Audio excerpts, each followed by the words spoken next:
mga ointments or salves, no? We have our shea butter, hand and foot salve. Now, ang shea butter, ginagamit ko sa mga yung mga crack heels, yung mga sakong na nagbibitak-bitak. Okay? Tapos yung mga kuko na matigas. Yung mga dito, di ba? Yung mga kuko, yung mga sa side, masakit. Now, nilalagyan po ng ating shea butter. Now, get some. Konti lang. Tapos ilagay nyo sa kuko nyo. For example, yung mga ganyan. Yung mga side, lagay nyo. Try nyo. Oo. Yung mga matitigas na kuko. Dry skin. Pwede rin po sa elbow. Now, pag meron po kayong cracked heels, yung mga sakong nyo po ang gagawin nyo po sa gabi, pagkatapos yung maligo, lagyan nyo po ng shea butter ang inyong paa. Lahat, pati yung mga may kalyo, lagyan nyo po. Tapos, suotan nyo siya ng medyas. Suotan nyo siya ng medyas, baka madulas naman kasi kayo, di ba? O, lagyan mo lang ng medyas, pero kung hindi ka maglalakad, pwedeng wala. Okay? Pero kung maglalakad ka, lagyan mo ng medyas, baka madulas ka. Pag gising mo sa umaga, hawakan mo ulit yung paa mo. Ang lambot-lambot na. Okay? So, yan po ang ating shea butter, hand and foot salve. Now, meron po ba kayong kakilalang taong hindi makatulog? Yung pinatay mo yung ilaw, nakapikit na yung mata, gising ka pa rin, hindi ka makatulog. Now, basta hindi to dahil may utang ka. Pag hindi ka makatulog, maybe because you're so excited, dami-dami mong iniisip, hindi ka makarelax. Ito po ang solusyon natin. Ang Almond and Beeswax Relaxing Salve.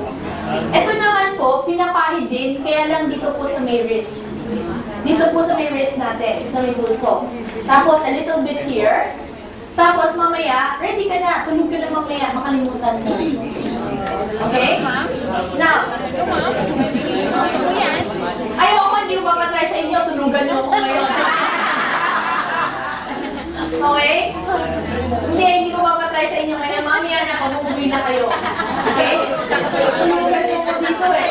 Hindi. Ngayon, pwede yan. Tapos actually, saan ko po siya nagagamit? Alam mo, minsan sa gabi, mga bata, tulog na.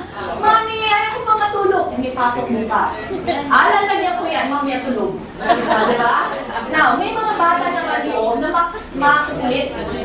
May mga bata na kahit na anong sabi mo, ayaw tumigil, di ba? Yung mga may ADHD, no? Ay, nako, lalagyan ko po ng Almond and Beeswax. Kunwari, hawakan ko siya. Lagyan ko, mamaya nakaupo na sa tabi. Ang bait-bait na hindi na umakyat na mesa. Kasi minsan baka may mangyayari sa kanila, di ba? So, yan po ang Almond and Beeswax. Okay? Now, meron po kami isang testimonial dyan. One time po, yung downline ko po, nag-attend ng lamay. Ay, yung tatay, sabi niya, ako, 3 araw na akong hindi natutulog. Sabi niya, tay, may dala ako nito. Pahiran ko po kayo. Maya-maya, naghihilik na po. Okay? Imagine, 3 araw hindi makatulog, nilagyan lang ng Almond and Beeswax tulog. Okay? So, yan po ang ganda ng Almond and Beeswax. Dito lang po, dito. Okay? Dito, tsaka dito. Okay. Now, meron din naman tayo isa pa. Ito naman, pampagising. Pampatulog eh, pampagising. Okay tayo eh, diba? Okay. Pag inaanong ka, lalagyan ko. Now, ito naman, ito gagawin natin ha, para walang maraming explanation. Kuha, tapos ganyan yung kamay. Kuha lang ng konti, tapos ganyan yung kamay, itaas, itaas, itaas. Itaas, itaas. Everybody, okay, let's do it very fast. Okay, umpisa natin na. Go, go, go. Ganyan lang, ganyan, ganyan. Pag nakakuha na, ganyan. Okay, pass around please, pass around. Ganyan po lahat.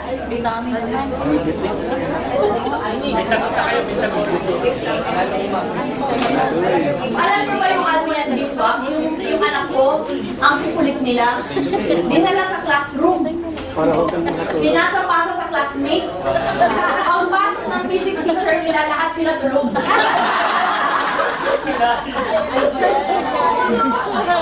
Kawawang teacher. Kasi siyempre nakakatulog ka rin. Kasi yun talaga. Pasa-pasa sila. Sila tulog. Sino na lahat? Meron na ipasa ko dito sa harap. Okay. Now, ito po ang gagawin natin ha.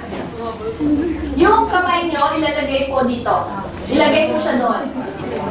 Yes. Ilagay nyo po siya dyan. Tapos ganyan. Okay? Tapos irarab po natin ng ganyan. Mabilis. Hanggang uminit. Bilisan pa. Wala pa ako nakita puso. Okay? Mainit na? Okay. I-cup yung kamay. Huwag po itatama sa mata. Inhale.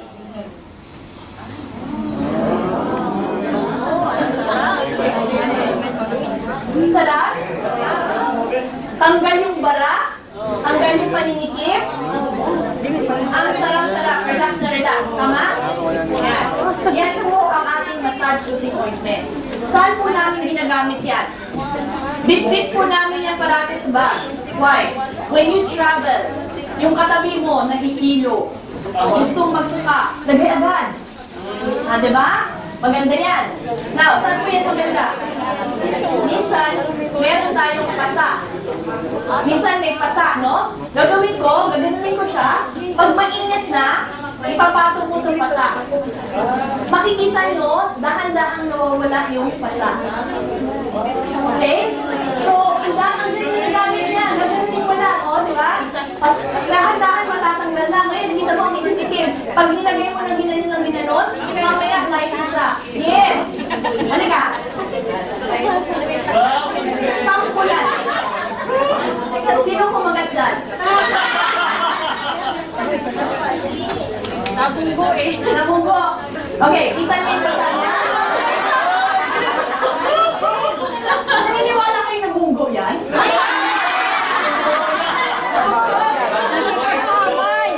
Okay, ganito ha? Nakipag-away yan, ma'am. Eh, good girl ako. Aminin mo na. Kahuli.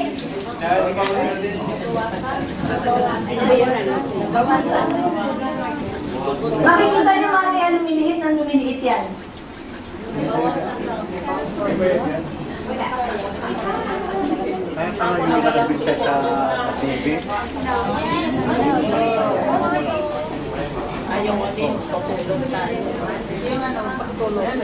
Now, minsan di ba parang masakit yung batok natin? So pag nag-i-inhale ka, meron lang natira, kumuha ka pa ng ganyan, tapos ipahid mo yung likod. Okay? So tuloy mo lang siya. How come na. So yan po ang ating personal grooming products.